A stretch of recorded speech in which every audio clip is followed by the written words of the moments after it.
Hello, hello, hello. Hi. It is 8 p.m. on the last Tuesday of the month, so that means it is time to have our live discussion of our monthly read, which this month was Dr. Thorne by Anthony Trollope.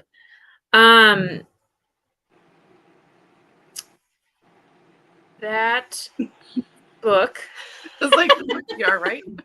I know, I just, how my brain stops. So this book we read in August, and before we jump into that, typically we would, talk about what we're going to be reading in September or talking about polls. But we do want to make a reminder for everyone that for September, it is like a free read, kind of like choose your own adventure, and there will be no live discussion at the end of the month. So we'll have our reading sprints next week. So the first Tuesday of September, which is the 2nd, we will have our reading sprints. And during that, everyone will just kind of read what they would like. And then we will actually be skipping our live discussion night because I will be away for my daughter's surgery. So just a reminder that we'll have reading sprints next Tuesday, and then you won't see us again until either early October or late October. Just depends on how long I'm gone. Now, that being said, next week when we do our reading sprints, we will share the titles that you will be able to vote on for October. So just be prepared for that. That'll go up on our poll in our community tab. So you'll be able to do that after next week. So if you're coming in here as we're talking, just make sure you say hello. Andy is here. Hi, Andy. And let us know what you thought of the book as we discuss it. By the way, Andy, since this was your pick for your birthday month, how was your birthday? I know we talked and it was around your birthday at the beginning, but since it's the end again, how was it? How was it being a year older? And speaking of Andy as well, since we are not doing like a fully together read, Andy had suggested in our Voxer group that potentially whomever would be interested in reading the second book. I don't know that it's a series, but it's along the same kind of lines, I think. I'm just going to share my screen real quick. Andy had mentioned maybe reading together from the author that we had read, I think it was last year, but this is the second book. Like I said, it doesn't look like it's not listed as a part of a series, but it's in the same vein as the first book, which is what's the title of the first one? The Witch's Guide to some kind of magical irregular witches. Yeah, Society? Society of Irregular Witches. Yeah, Secret Society of Irregular Witches. Yeah. Yeah, and then this one is A Witch's Guide to Magical Innkeeping. So if anyone's interested in reading that book together, like a buddy read, please feel free to pick that up and read that in September. And if you're part of the Voxer group, please feel free to discuss that there. And then, so you'll have a book to read together. It's not at all our September book, but like I said, Andy had mentioned wanting to read that. So if anyone wants to join her, you have that opportunity to read together. So, perfect. Okay. So it looks like back to Andy's, what we asked. She said she had a good day. Nice. We went to be on the board and played games. Awesome. That's awesome. Super fun. Okay. So housekeeping out of the way, we are going to start a discussion about our book, which is a Victorian read. So hypothetically, if you're looking for something to read for October, you got one down already. So typically what we do is we start right away and we go right into what our rating is of the book. We do our rating just like Goodreads, 1 to 5, 5 being amazing. What was your rating of our book? 2.75. Not quite a 3. I enjoyed it, but I didn't love it. It was very much for me like just the wrong timing for the book. I mean, I know I could have liked it and could have really gotten into it at a different spot in my life, but where I am right now, I just didn't have the brain power to really sink in like I really wanted to and get absorbed. I couldn't get there. So 2.75, I enjoyed it. Like I mentioned to Dani before we went live, I own 3 of the 5 books in this Barsetshire Chronicles series. So I do want to read them all, and I'll either reread this again or reskim it again, something. So I'm glad I have an intro into this and what it's like, and some of the characters and the geography. I mean, it's very light geography, but geography. So I'll look forward to refreshing myself with this. But yeah, I liked it. It was just, I would have NF'd it if it wasn't for book club, not for an It.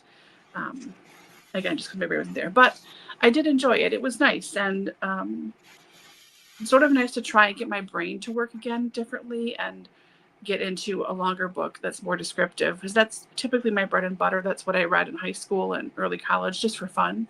So it was nice to kind of get in touch with that again, but again, just wrong time. So decent, but it was mostly me that was the problem. What did you think?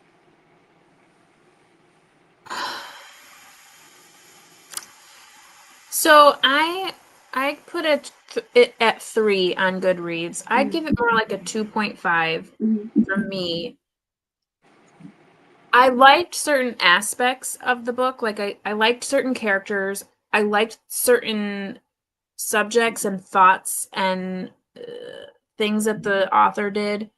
But overall, I felt like it was entirely way too long, and it recycled the same topics consistently through the book. Yeah. And there was really there was stuff the relationship was at stake the whole time, but I never felt like there was like a real crescendo. It just was like it was just like meh, meh, meh, meh, until you get to the end, and it was just like, when are we just gonna when is this gonna stop? When is this gonna stop?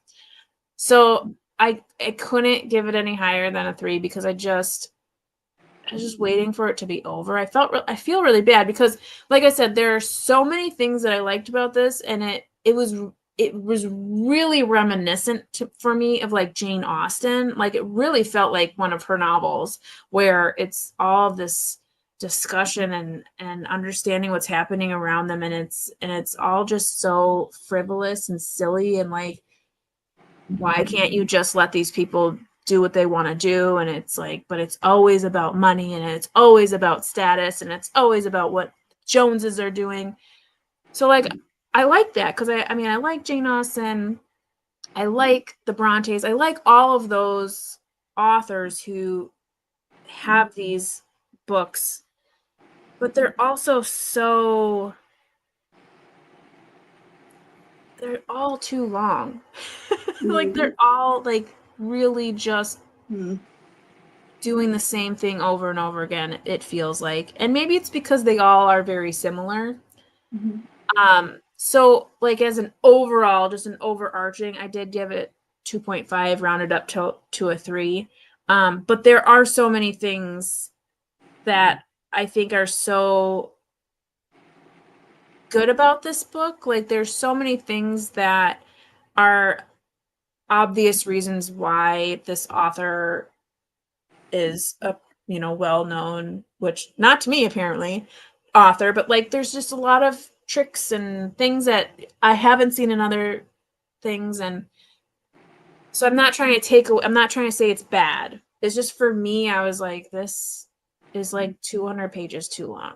And it's like, I didn't feel like there was ever like a big like, oh no. It just was like waiting for everyone to like shut up and just let this happen. So But anywho, for Andy, it was a 4.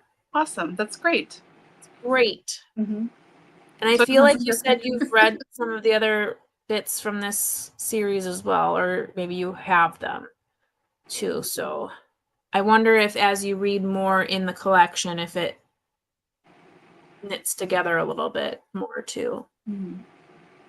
I know because I listened to it on Audible, it like started the next one in the series. And I was like, no, stop. Like I'm not, no, stop. But it looks like it's available there. So if I wanted to, I could always listen to it. I loved the narrator. I can tell you that. I thought he did a phenomenal job. I just loved, I don't know why, like, and I can't say this for every narrator, but the way he would take breaths or where you could like audibly hear certain breaths was like so perfect for certain character voices. I just like when he was doing some of the older women's voices and he had these like weird breaths, I was like, oh my gosh, this is like so perfect. Like but sometimes when you hear other narrators like do weird breaths, you're like, can you stop breathing into the mic? Like just stop it. Mm-hmm. But for this guy, I did really enjoy the narrator. I thought he did a really good job. And I was listening at like 2.3 speed. So like even listening it as a chipmunk, it was very good. Mm-hmm. Okay, so let's get into our questions for the book. You know, sometimes we start with like our overall thoughts, and I'm going to skip that because we end up talking about all of our stuff that comes through the questions. So we're just going to go right into the actual questions here. And we're going to jump in and talk directly about Dr. Thorne. He is often described as steady and moral. Do you see him as the true hero of the story or more of a guiding figure in on the sidelines throughout the book?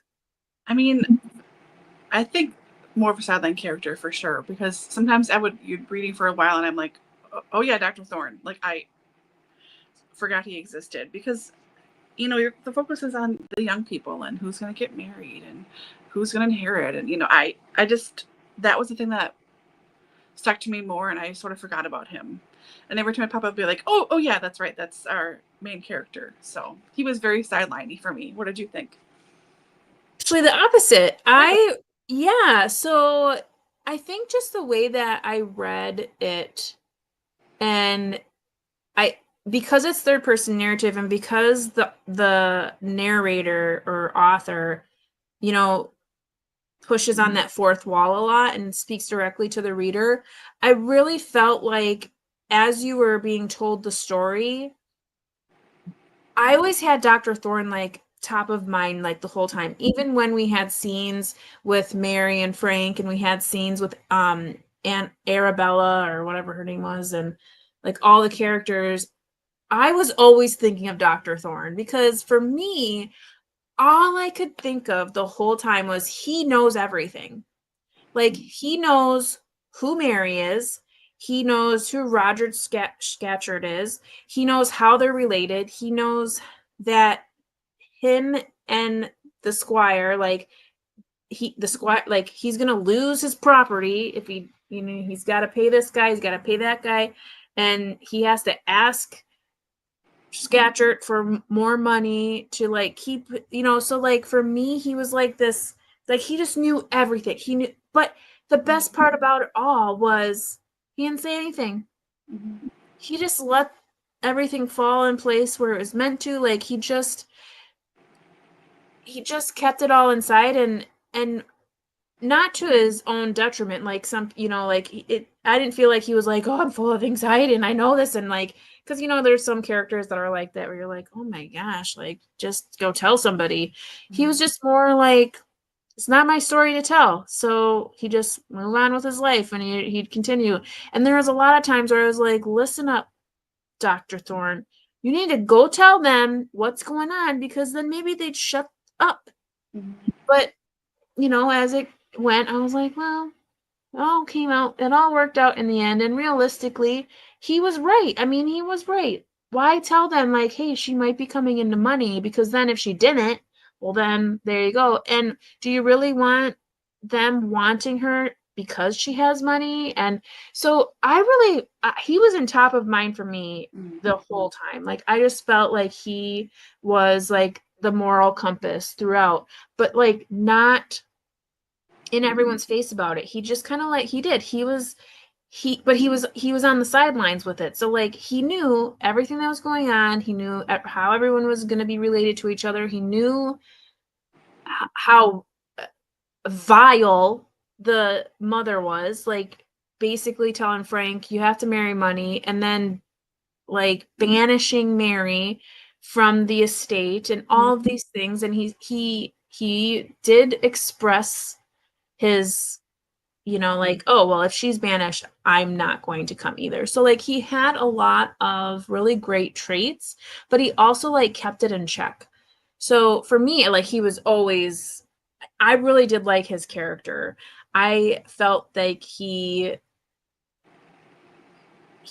did what was best for everyone. Like, so I felt like he wasn't biased. Like, he could have done so much to like try to help Mary more, and he didn't. And some could say like, oh, well, he should have because it was his niece or whatever. But like, I feel like he did the best by her, because by doing what he did, it kind of helped prove that Frank loved her no matter what, which that in and of itself, that was really nice to see a character that actually like remained true throughout the whole book. Like, he never deterred. I really liked that. I wish Mary would have done a little bit more for herself. Like, she kind of just seemed like a la-di-da, but yeah. So yeah, I'm a little bit opposite from you, but I can see both sides. Andy just mentions, I love the voice in this book, talking directly to the reader. Love the humor and names of people. Yeah, I love when the author breaks that fourth wall. It's always fun to me. What I don't like, so going off on a little bit of a tangent, I just recently read a book called Ink of Copper. It's an extremely long book. It was 900 pages. It could have been like 300. It was very long. But anyways, about 4 times at the very end of a chapter, all of a sudden there would be like, the last chapter would start with like, oh, and don't worry, dear reader. And then it would like say something like, the heroes are about to, like find out what their true purpose is. Or they would like interject something. And I'm like, that's so off-putting. And it only happens like 4 times. So to me, it just feels like kind of like it's not with the rest of the book. Like, nowhere else is there any like interjection like this. So it didn't make sense in that book. But in this book, I love it because it's like he's like telling you a story after the fact. Like, oh, I've got to tell you about what happened to this chap up on the hill and his family or whatever. And then he's like telling you the story. And every so often he's like, oh, but I gotta tell you. So there's a secret that you're not supposed to know, but like, this is what happened. Okay, let's get back to the story. Like, it just felt very natural. And yeah, I really liked that. It was a lot of fun. What was the reason Miss Gresham never became Mrs. Moffat? Okay, so Moffat is a skis. So he wanted to get into government or whatever. He wanted a seat on whatever it was called. And he then was trying to get with Mrs. What's the D name? The lady? Dunstable. Because she had all this money. Yeah. So he decided he was going to break the engagement with Augusta so that he could try to basically find more money. Yeah. He was just looking for status and wealth. And then he lost the seat to Scatcherd. So he basically was like moving on. He was just looking for bigger and better things. So he sent a letter and was like, the wedding's off. I'm out. I'm out. Dr. Thorne was always so politically correct. His conversation about Dr. Philgrave with Mr. Oh, yes. And even when that whole situation where in the beginning when Roger Scatcherd was on his deathbed, basically, well, not actually, it wasn't his deathbed yet because he went off and won the seat on the thing, and then it was after that he died. But the first time we see him ill in bed, and he tells his wife to send Philgrave away, and here's £5 or whatever, give him that, because it's just all about money anyways. And Dr. Thorne was there talking to him about the squire. The squire wanted to ask for money or whatever. So he wasn't even there for medical purposes. Mm-hmm. But Roger was just like, I don't want to see a doctor anymore today. So just send the dude away. Well, Philgrave was so just mm-hmm. What's that? Incensed. He was so mad. Yes. Mm-hmm. He was like, what's the word I'm looking for? He was just like, puffy? No, how dare you? Not embarrassed, but God, people, do not have children. They take all of your brain cells away. Anyways, it doesn't matter. But that they would pick that doctor instead of him, and then the audacity to try to pay me without making me do a service. But then later, at the end of the book, he comes and again is turned away, but this time by the Greshams. And they're like, oh no, we don't need a doctor, and we won't be needing you ever again, because my mother has decided that Dr. Thorne, even though they aren't really talking right now, is the only doctor we want to see. And in that time, he was fine about it. And I was like, wait a minute, you were so incensed earlier in regard to Dr. Thorne. And now all of a sudden at the end of the book, you're like, oh, well, as long as I can get a glass of port on my way out and my horse gets some water, I should be fine. It's like, who is this? This is not the same person. So, yeah, he was Philgrave, man. He was funny. Yeah. Mm-hmm. Yeah. What a doof.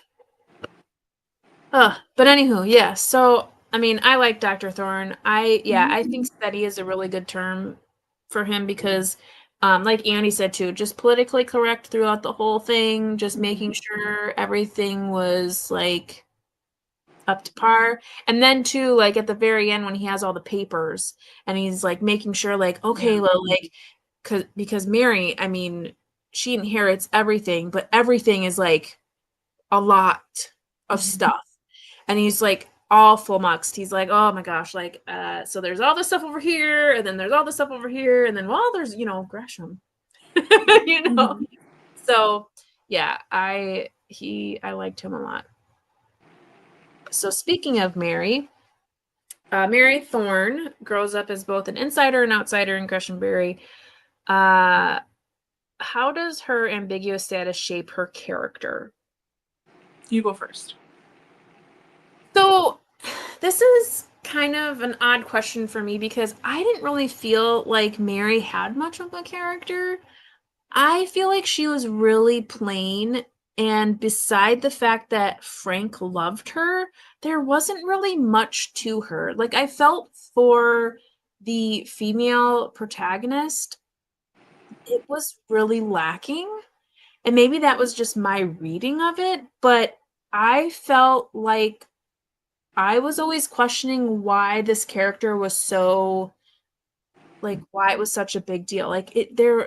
There wasn't a lot to her. We didn't really understand, other than her, growing up there and being able to be, privy to all of the music lessons and the education and understanding, how she came into the world and how she came to Greshambury. I just didn't feel like we really got to know her all that well. So for me, I didn't really understand the shaping of her character. I just know that she was what the prize was. I didn't really, I mean, for me, she was so overshadowed by all of the action in the story and the talk of marrying money and that she's not money and she's got a shady past. We don't know where she's come from. That I didn't really get a good grasp of like what her character was. Other than like how the world shaped her. Like, so, because she was a very proud person. Like, whenever she was in the room with one of the girls and they kind of would tell her how it was and how she would be excluded because she wasn't one of them, she would just be like, well, that's okay because I don't want to go anyways. Mm-hmm. I was like, oh, okay. Yeah. So, I mean, I guess maybe that's what it's implying as far as like how that shaped her, because she was very like, she is very proud, but not in a like, she wasn't spiteful, she wasn't resentful. Especially at the end when she gets all that money and basically she's like, oh, so you can have all of your estate back. We're gonna keep it in the Gresham name, and I'm not gonna own that anymore. Even though like technically she would, because Frank is the heir, so it would all go back to them anyways, essentially. So there's a lot, like, she is a very humble person and she is a very like,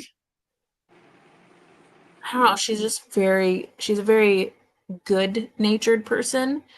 But I don't know, I didn't really get much about her through any of that. I don't know. Maybe I missed the mark there. I don't think so. I think she's just comfortable with herself and that's it. Like, she's like, this is who I am and that's fine. And I'm good with that. And like, yeah, I know that there's rules to follow, but I'll just politely say, no, thank you to whatever, or just, no, I don't want to do that. Or, I'm good, hey, Frank, like, she just was there. It sort of reminds me in a weird way of, this is a weird connection, Bailey in The Rookie, the lady who ends up marrying Nathan Fillion's character. Like, when she shows up, everyone says how great she is and she's so fantastic and oh my god, she's perfect for you and you better not let her go and blah blah blah. It's like, but why? She doesn't say anything or do much. I mean, she's just there. She made like one snarky comment, like making fun of somebody, and they're like, "Oh, you better not let her go." Like, what? So they really pushed her and pushed her and pushed her to be so great. I still don't think she's that great. She's fine, but like, it sort of reminded me of that. Like, oh, Mary, she's this wonderful person, and I was like, okay, can we all calm down about it? Like, she just seems to be like there. Like, Yeah. if, like they were panning around a room at like a party, she'd just be like, "Hey," and then just go back to doing whatever she was doing. She wouldn't be like, "Oh my god, hi," and blah blah. She's just herself. Just kind of chill and whatever. Goes along malleable, works in the story, Yeah. whatever she has to work in the story to fit whatever situation's happening. Yeah. Annie says the doctor doted on her. So much of her understanding of her was because everyone loved her. They would forget the circumstance of her birth as long as she had money.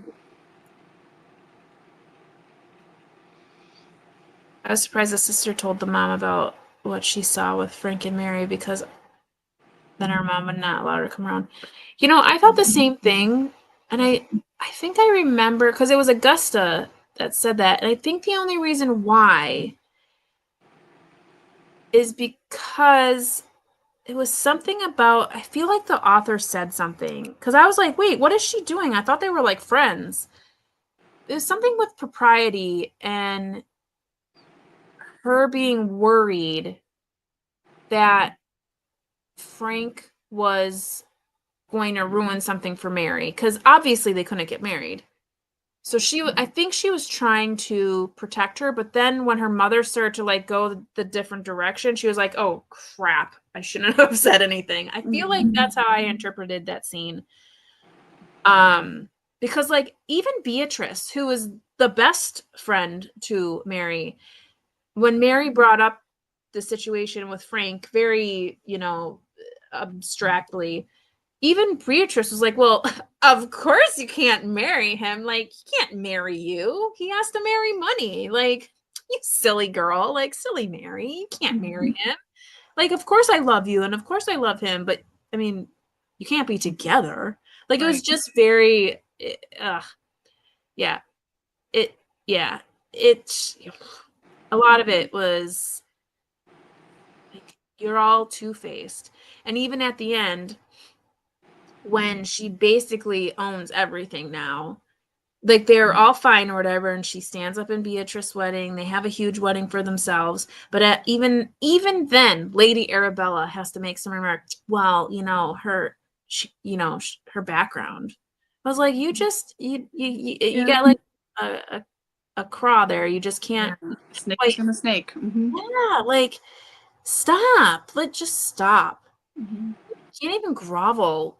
No, the divorcees are awful. Just as a blanket statement, they're just terrible people. Yeah. So going back to this, so Andy mentioned, I did not understand how Mary owned Greshamburg at the end, so her uncle owned it. So what was happening was, if you remember from the very beginning of the book, it mentions how, like, Lady Arabella, it's Arabella, right? Yeah.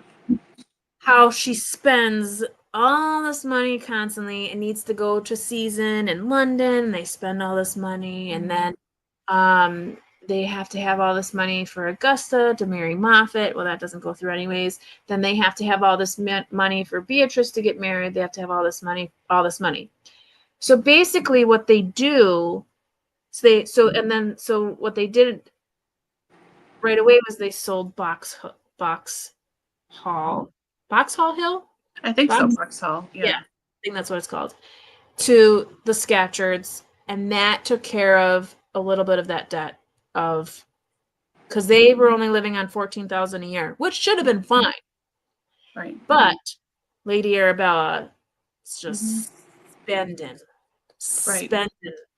Yeah, they went to London to fix Arabella's teeth, but then got new carpeting and refurbished stuff, and the season and the blow. Like, ma'am. Yeah. So they kept spending. So basically, they were spending over their yearly allotment. And in order to cover that, what they would do is they would basically get loans from Scatcherd. But how that worked was you just keep getting more land. So that's how you kind of pay your debts, is you like, he kind of like, it's like a what is the word? A lien. So it's like a lien on your property until you pay that back. So the more debt you're in, like, the more lien he has on your property. So in essence, the more money you take from him, the more he owns your land, because until you pay that back, that's how he's going to get his money back, is he owns what you own. So that's how he ended up basically owning most of their property. So that's how then she ends up actually gaining it back, because he owned the liens, essentially. If that makes any sense. I know, like, anyone else probably like, actually it's this, but that's how I understood it. And then she basically just says, here you go, you can have it back. And don't worry about paying me, because it's all in the family. And essentially, I mean, it's going to be theirs anyways, because Frank is the heir. Right. So, yeah. But okay, I just want to quickly look. I don't want to miss anything. I know, Andy, you had a couple of other comments here. I think. Yeah, she did feel like an equal up until she was kicked out. I think it's easy to treat someone as an equal as long as they're not asking you for anything. So because Frank showed interest, and because that was out of the picture for them, that's when it became a problem. And even Lady Arabella at one point says, "Oh, I should have never let her come and blah blah blah blah blah." Right. And it's like, lady, calm down, because if you didn't, you wouldn't be in the situation you are now. You'd be kicked out of your house, is what you'd be. So you should be thankful. Let's see here. I think I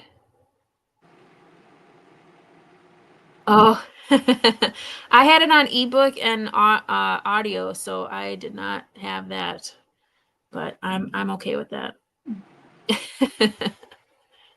Anything else on Mary Thorne? No. So let's jump over to her betrothed. Frank Gresham is pressured to marry money. Do you sympathize with his situation, and how does he handle family pressure? I mean, as much as I do for anyone who's in that situation, because that was the rules of society. You know, you have to marry money. You're supposed to marry money, and if you don't marry money, it's so beyond horrific. Like, it's the beyond the worst thing you could ever do. Like, murder someone, cool, but if you marry someone who doesn't have money, you're dead to everybody in the world, and like, you insulted everybody, and you know, it's so horrible. So I feel badly for him in that situation. Also, as the only guy in the heir, it makes sense. Like, he should have expected that anyways. And I mean, I know you love who you love, but like, I don't know.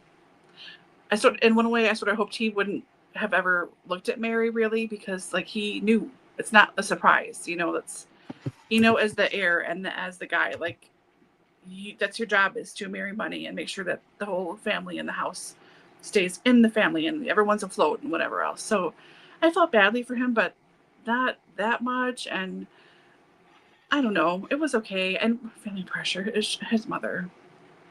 I just wished his mother would have shut up and learned something, or but that's not her character. I know, it just was frustrating to have to listen to her same BS all the time.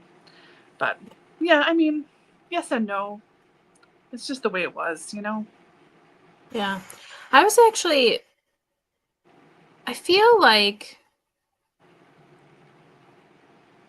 I just may not be recalling characters in books very well, but I feel like, is this maybe one of the only times I recall like it being the need of the man to marry money? Like, I feel like in most books of this time and before, it felt like always like the women were trying to find a man of, you know, had a good fortune.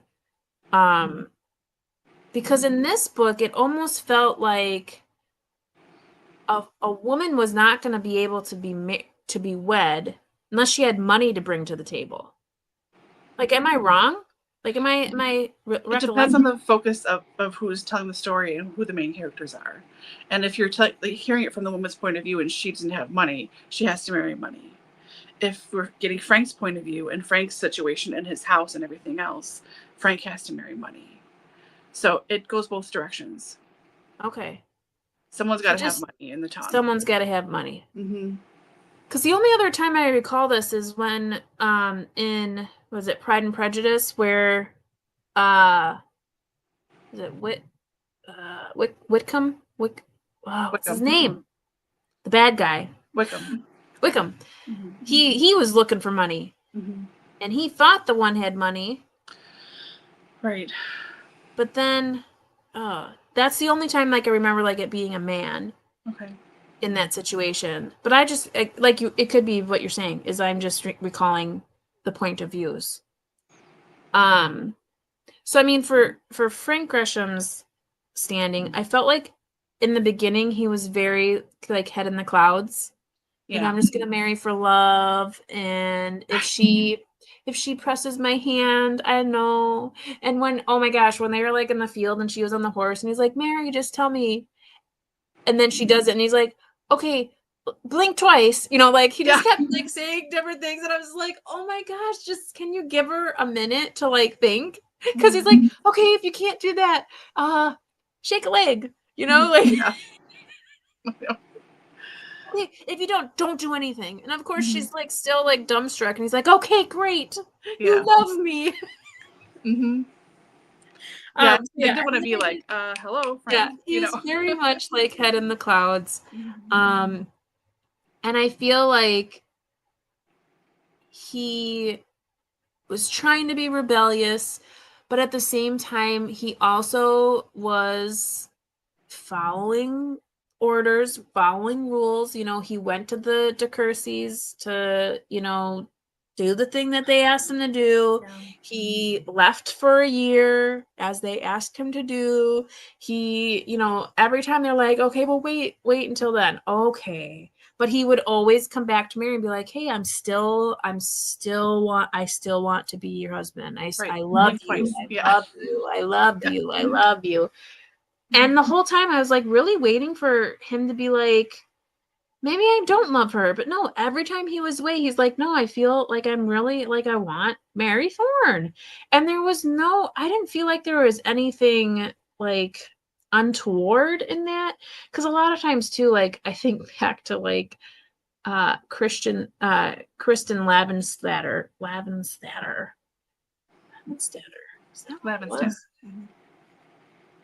Anywho, that dude just wanted to get in everyone's pants and then ended up marrying her because for obvious reasons. But like, I think to that effect, like, did he ever love her? She definitely loved him. But did he really ever love her? Because I feel like he probably had other women throughout that time. We don't get that point of view. But like, I think about that. And then I think about this, and we see a consistent pattern of, no, you all are wrong. I know what's in my heart, and this is what I want. I don't care. I will work, which I thought was really powerful for a male character, because in most cases, what we see is like, oh, well, it's not going to work out. And if I'm going to have my fortune, I just have to do what I have to do.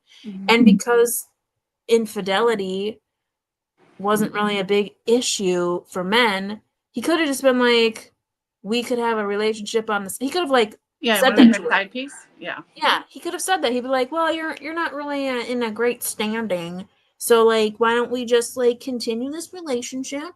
I'll get married, and we can still be together. Like, he could have been like that, but he wasn't. So do I sympathize with him? I mean, I don't know. I feel like he got a pretty good ending. So, I mean, now empathize with him, sure, maybe. For anybody in that situation that wants what they want. They were also quite young. However, for this time era, not really. I mean, like he even said, the squire was married at 21. So, yeah. Yeah, it's good, but it's long. I mean, it's a trilogy, and it's thick. It took me very many months to read that book. Thankfully, I did it as a buddy read, so I was able to have my butt kicked to actually get through it. Yes, exactly. Yeah. Exactly. Yep.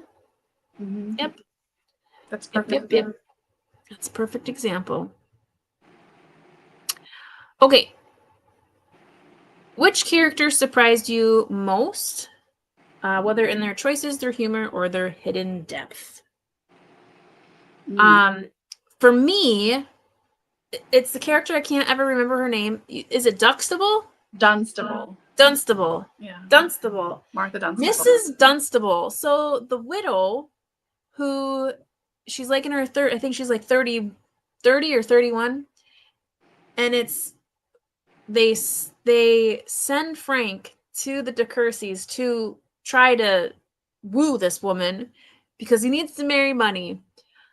I freaking loved this woman. I was like, yes! She knows she's got power. She knows she's got money. And guess what? She doesn't need a husband. She has more autonomy by herself. She doesn't owe anybody anything. She can just go off and do what she wants, go to nice parties, get flirted with. All these men want her because she's got all this money. She can have lovers on the side. She talks about her lovers on the side because guess what? She's untouchable. She's untouchable. I did the married thing. I got what I needed to do done. And now leave me be. I don't have to marry you. So move along. Like, I loved her. And I loved her friendship with Frank. I was so happy that she was so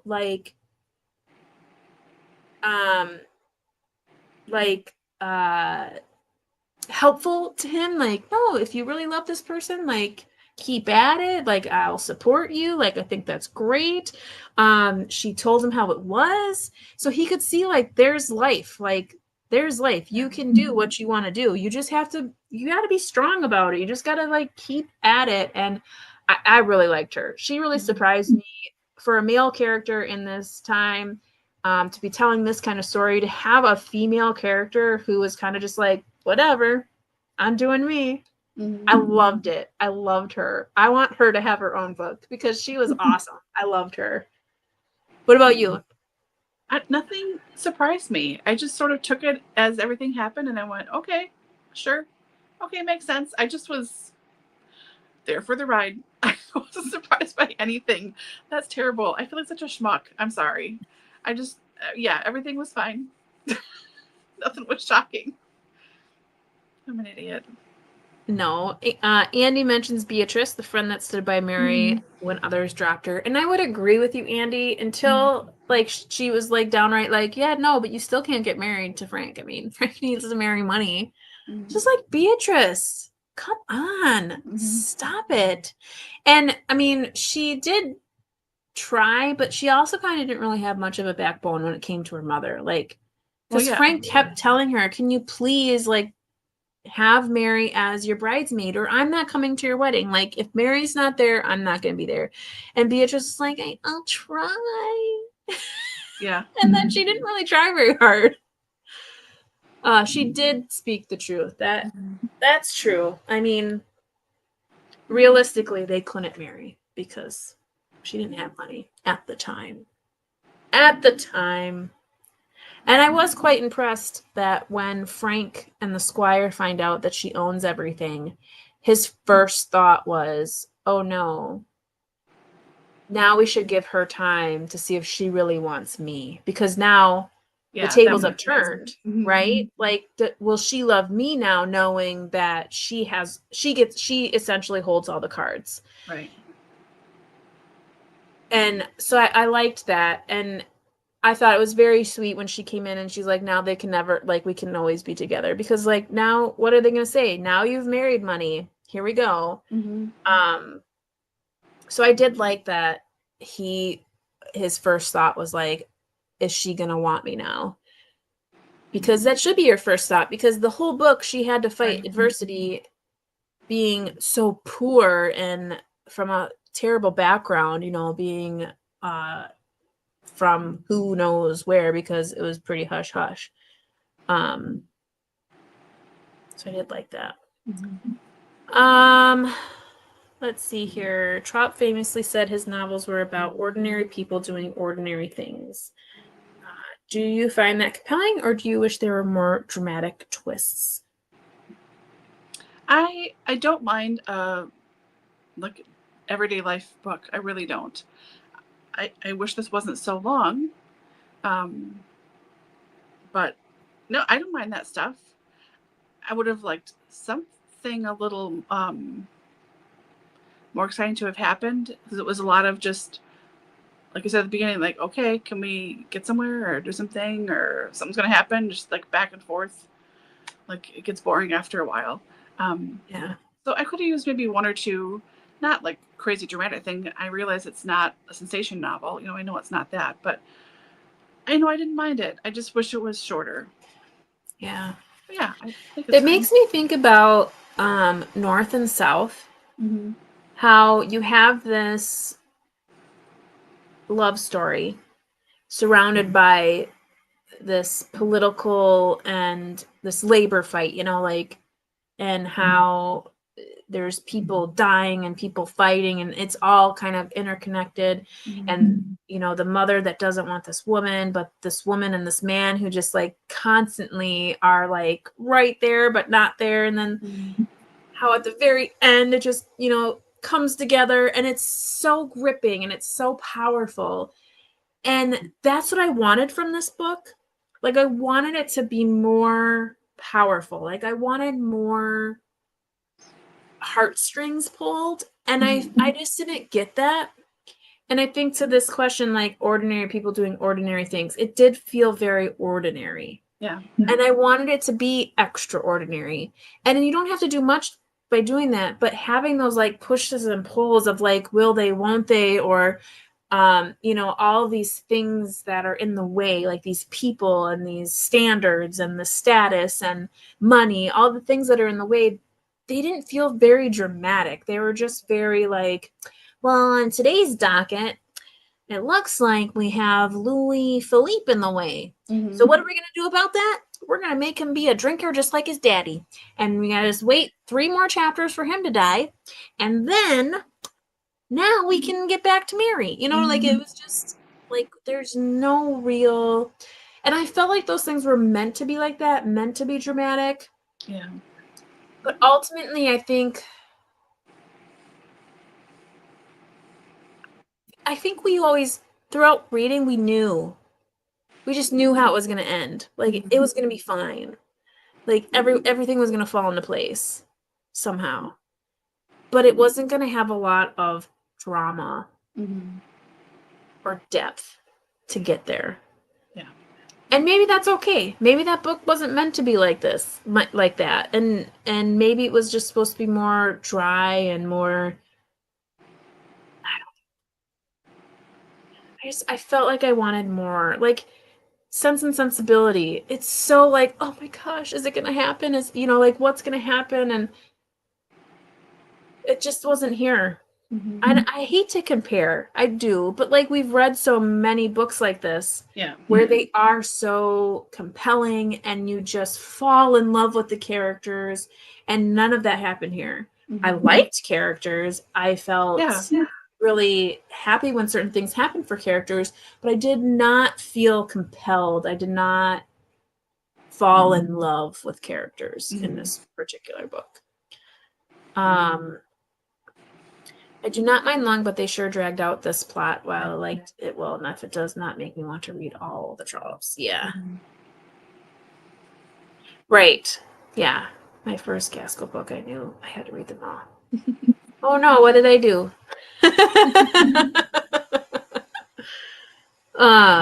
Yeah, so I mean, I just wanted more. I just wanted more. I felt like I needed a grand gesture from Frank, and just being true the whole time wasn't grand enough for me. Like, I wanted him to put his foot down and be like, I'm leaving. Like, I thought that was going to be what it was. Like, before we find out that she has money, I thought he was, like, literally going to be like, I'm disowning you and I'm going. And we were going to find him in some, you know, backwater town, like, living above the tavern, and he's working in the back in the pig stalls. And Mary was going to walk in all, like, decked out because now she's rich, and, like, tell him, like, I would love to marry you if you'd marry me, Frank. You know, like, I thought maybe that would happen. Like, that's how I would have written it. Yeah. You know, because that would have been like, yes. Page 173, I realized how the whole thing would end. Yeah, I know. I think in my Voxer message, I had sent, this was back when I finished chapter 9. I think I mentioned in that, I said, I think I know how this is going to go. So in chapter 9, I knew. I'm like, she's going to get the money. And they're going to finally be like, oh, now it's okay. Yeah. Because that's basically what it was. Like, it doesn't matter that there was all this political talk about this. Who cares? We don't live during that time. Right. We don't care about any of that right now. So it was just like, okay, like, let's get all through this and blah, blah, blah. And okay, Scatcherd does railroads. Big deal. No one rides a train anymore. Like, you know, I'm not trying to be facetious, but I'm just, you know, like, as a reader right now, you're like, okay, let's just, like, the real plot is will they, won't they? Like, let's get there. So yeah, like, after chapter 9, I knew. I was like, well, I know how this is going to go. Because it's all about this Mary money, Mary money, Mary money. Yeah, not cool. And it's funny too. So, and Andy knows this, you know this. I'm rereading London, and in most of the chapters, whenever there is the case of someone getting married to someone, like, they're always like cousins and like, just like, like, find somebody else. Like, I know. Go across the street at least. Like, there are walk a quarter mile in the sea. Like, why are you like, oh yeah, it's my cousin from 3 aunts removed? Like, oh my gosh, there's so many more people out here in life. Like, please move along.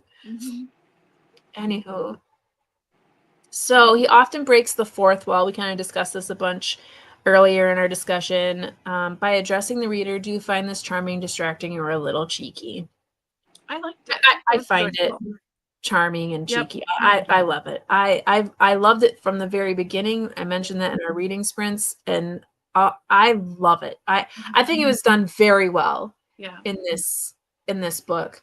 Like I mentioned before, some books it's like very weird because all of a sudden it happens and you're like, wait a minute. And then it doesn't happen for a long time and then it happens again. So it's not consistent. This book, it was perfect. It was a perfect sprinkling in. And whenever you saw it, it kind of reminds me, if anyone reads Brandon Sanderson, like anytime Hoyd is mentioned, you're like, yes, we got Hoyd. And that's how I felt like when we were reading this one, is like, as soon as he would do these little cheeky interjections, I was like, oh my gosh, he's so funny. So just pitch his cheeks. Yeah. It reminded me a lot of, I couldn't even tell you titles, but a lot of movies I watched when I was a kid where, you know, like a narrator would come up and be like, but don't worry about that right now, because here we are at this part of the story, you know. It was just sort of just pleasant, you know. Because it was done very well. Yeah. And Edward Rutherford does it too in London. Yeah. And it's very similar, where it's very subtle. And it's just like, they didn't really need to know about that right now. And then you just keep going, and very subtle. And I liked it a lot. I thought it was fun. Trying to think which cousin I would have married back in the day. You know, for me, I'm always thinking like, so I think about, so my husband's family right now, there's a lot of cousins who are in the marrying age, and they're, his cousin, she's pregnant. I just was at her baby shower. And I was thinking to myself, I'm like, okay, so like, even though my husband and I are like a good 10 years older than them, they're still this cousin. And then the baby is the cousin here with my stepdaughter, and then my kids too. But because of the age difference, it feels weird because it's like her baby, I feel like, is like cousins with they are cousins with Mike, because they're all, but there's so many different cousins, but the age groups are all weird. So like, I'm always like thinking, how many cousins in are you? And a lot of people they don't think about like, is it like, how is it second cousins? And then people are saying like, oh, cousins first removed. Like they use different terminology. And for me, it was always just like cousin, second cousin. And then after that, you don't have to worry about it. It's just family. Distant enough cousin. It's still a cousin, but it's like, it's distant enough that it doesn't matter. Mm-hmm. So if you wanted to choose a cousin, I would go after the second cousin. But in most cases, the age difference is going to be too far of a gap. Yeah. So all of these cousins that were marrying each other back in the day were all second cousins, like at least cousins or second cousins. Mm-hmm. They're too close, too close. Like Downton Abbey, too close, too close. Yeah. They were sharing a lot of genes. Mm-hmm. Just finished Wild Robot aloud to Hazel today. It does a good job with fourth wall. I tried to, so I haven't read that book. I do own it. I tried to watch the film because it popped up on Netflix, and I thought my kids would like it. They did not. They were like totally not into it. I think it was just a little bit. There's not a lot of dialogue because it's the robot and a few of these animals, but it's a lot more atmospheric as far as the film goes, which is totally fine. It looks like a beautiful film, and I was actually enjoying it, but I really do want to read it because my stepdad read it and he said it was really good, and I like a lot of things he likes, vice versa. So I think I'm going to pause on trying to finish the film and read the book first. So I'm glad that you mentioned that because I think that's really cool. Yeah. I think that's fun for kids' books too. Mm-hmm. Series of Unfortunate Events does that, and I loved that. It's super fun. So, thank you. I'm closer in age with my mom's cousins than my kids to mine. Yeah. Mm-hmm. It just depends on where you are in, yeah.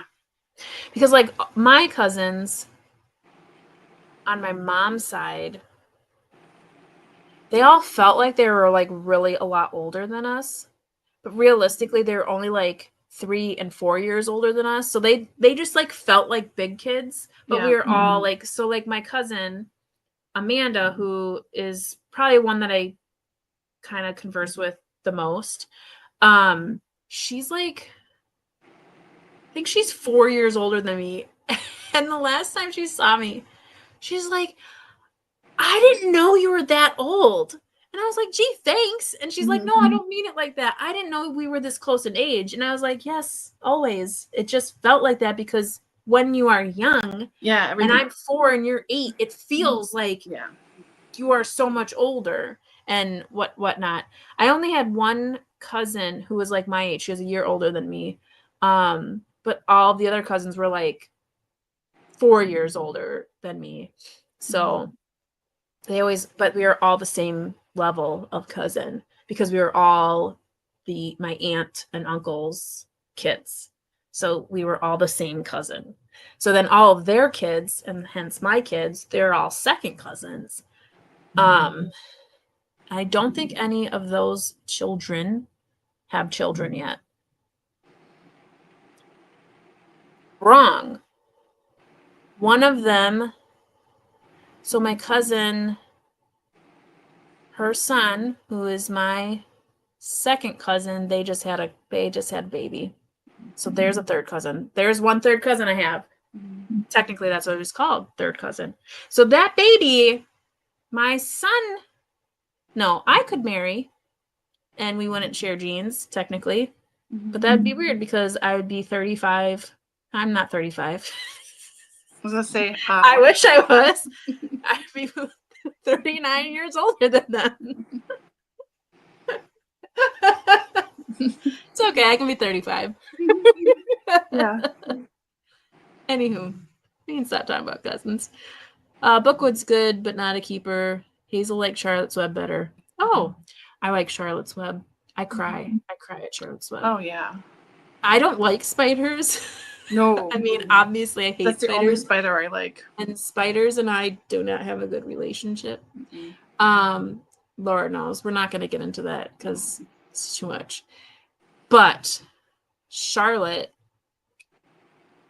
I cry. The only good spider. Yeah. In existence. That's the only one I'll allow. Hated series of Virgin events. Read them all out to my kids. My kids love them. Oh my gosh. Andy, you cracked me up. That was like one of my favorite series. And I read those as an adult. Like, I was obsessed with them. Like, when The End came out, the last book in that series, I was like at Barnes & Noble. Like, where are the books? Where I need this book. I will say I hated the last book. I thought it was a terrible way to end the series. It was god awful. But overall, I loved it.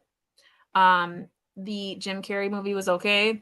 The series with Neil Patrick Harris, very good. Although I don't feel like I finished it, and I'm not quite sure if they finished it. I don't think they finished it. Yeah, it was like 3 seasons, and in each season it was like 2 books, but I don't feel like they got to the end. So maybe that's why me too. I was like, I'm very confused. Yeah. But anywho, there you go. Yeah, it's hard. My sister would down a house for a spider. Yeah. Yep. Yep. Yeah, spiders are weird with me. I really feel like they're trying to send me a message. Well, they attack you. They like literally, it's so weird. Like, I've never experienced, like, in the last 4 years of my life, spiders have literally like crawled onto me. Why? I've never had see this them happen. And you're like, oh my god, a spider, and then they jump at you. Like in my yeah. That's what I mean. Like, it's one of those moments where you're like, is this gonna happen where all of a sudden I'm gonna wake up and I'm gonna be like all spider webbed up, and then there's me like a spider sitting on my nose, and it's gonna be like, okay, listen, we have a message. We've been trying to tell you. Elvis is alive. Anywho, only books I read aloud that I did not care for. It's okay. I won't hold it against you. I thought they were fine. I read them in my 30s or early 40s. Early 40s I read them. So like they were fine. The kids' books, they, whatever. Yeah, late 20s I read them. I think for me, I liked the consistency of characters. I liked that it kept going. Like, I love series.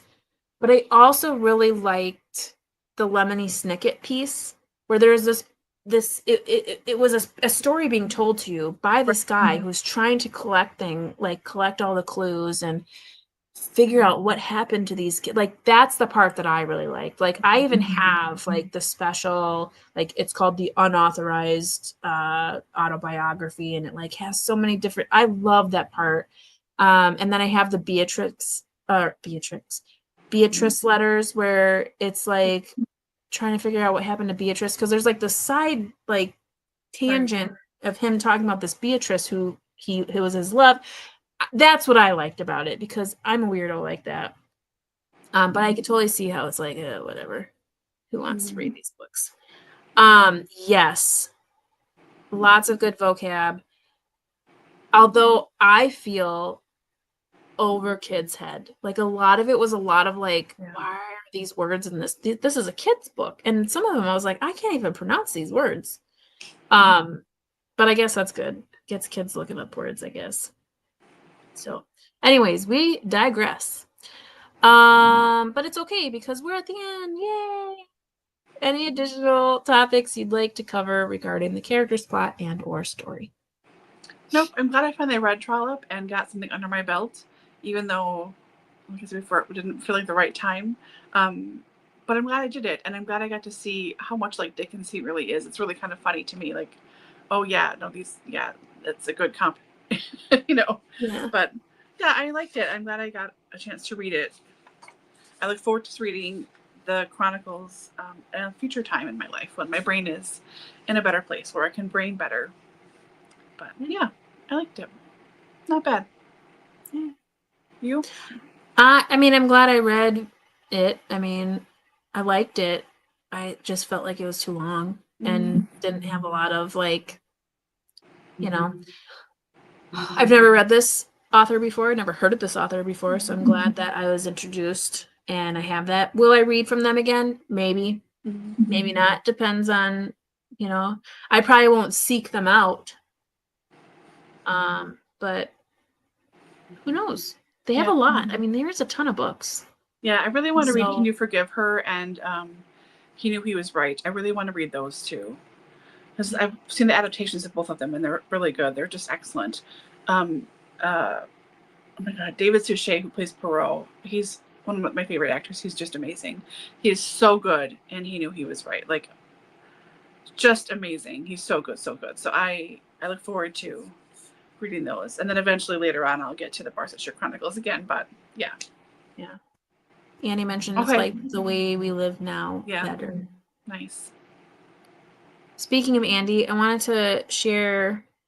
Andy sent us a lovely picture of her book. So I'm going to show everyone what that looked like. Here are them tabs.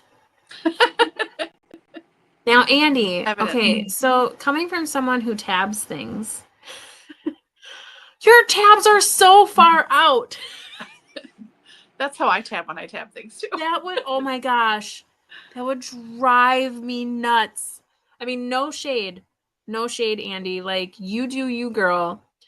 But like, oh my goodness, I would have a problem. Like, here, let me see if I can reach my book. Here. Oh, almost. Okay. So here's my book, London, right? Okay, ready for this? Now I have two separate tabs in here because one's from the first time I read it and one's from this time I read it. That's how far my tabs come out. Like, they are very, very close. I mean, they are very, very close.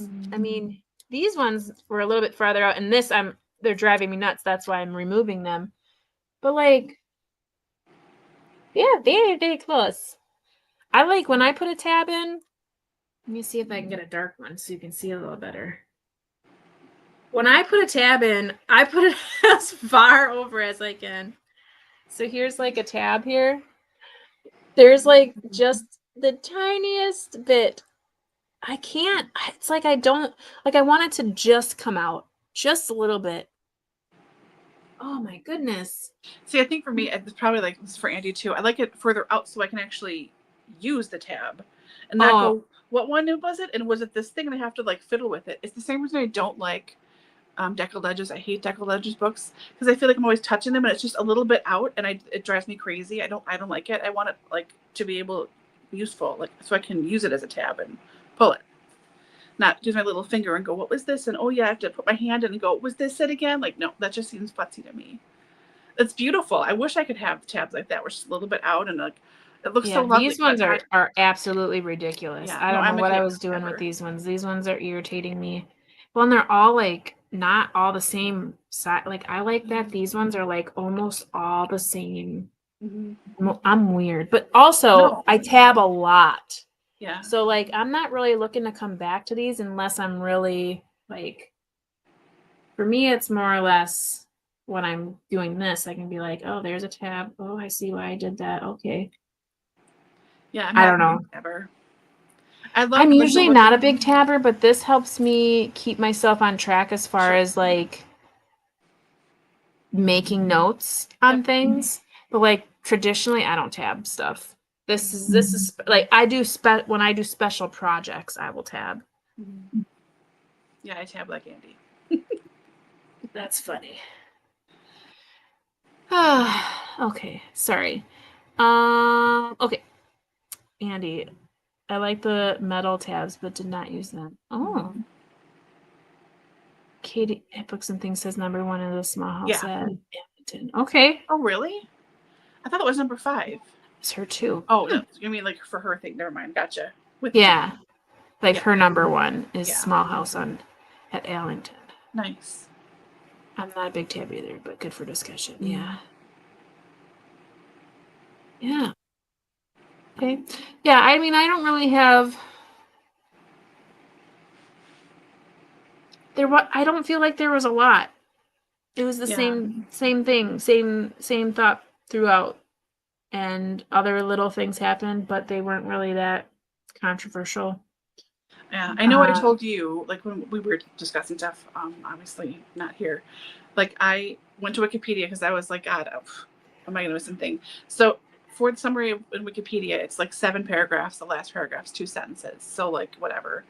And where I was for the longest time was just like 60 pages in, whatever. I read that first thing was 4 full paragraphs of the summary. And I was like, I counted, it's 15 sentences was the last 550 or 560 pages. And I was like, seriously? But it's accurate. Mm-hmm. And that seems like it should be illegal. But, fine, fair enough. Yeah. Yeah, it's fine. It's fine. Mm-hmm. Well, that being said, I think we'll end it here. Mm-hmm. We will see you again next week, Tuesday, which is the 2nd of September. We'll have our reading sprints. We will share the 3 titles that we have chosen for October, and that will be put into our poll on our community tab for voting. Our shop will go into vacation mode.